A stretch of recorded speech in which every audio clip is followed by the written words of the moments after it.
ایک میاں طارق مسعود صاحب ماسکو سے لکھتے ہیں کہ رشیا میں قانونی طور پر ایک شادی کرنے کا رواج یہ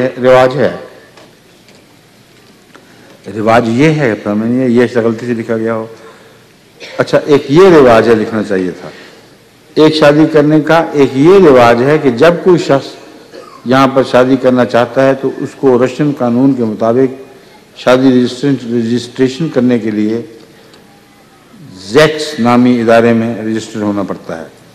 اگر تمام سہولیات ہوں یا نہ ہوں تو اسلامی نقطہ نظر سے یہ شادی جائز ہے کہ نہیں؟ میں آپ کو پہلے اس سوال کا جواب دے چکا ہوں۔ جو کسی ملک کا قانون شادی کا طریق پیش کرتا ہے، اگر اس میں اخفاء نہ ہو جو اسلام پسند نہیں کرتا تو وہ شادی جائز ہے، اس کو ناجائز نہیں کہا جا سکتا۔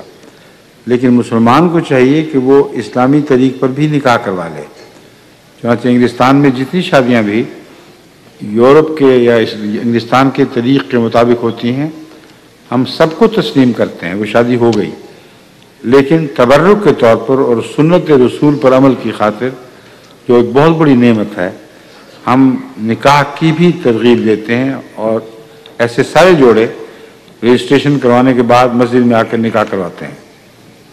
تو ماسکو میں بھی آپ نکاح کروا لیا کریں۔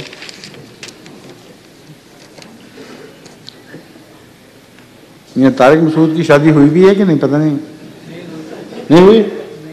آپ جانتے ہیں کون بول رہا ہے؟ خالد بتاؤ، یہ خطرناک سوال ہے، جا کے پتہ کرو۔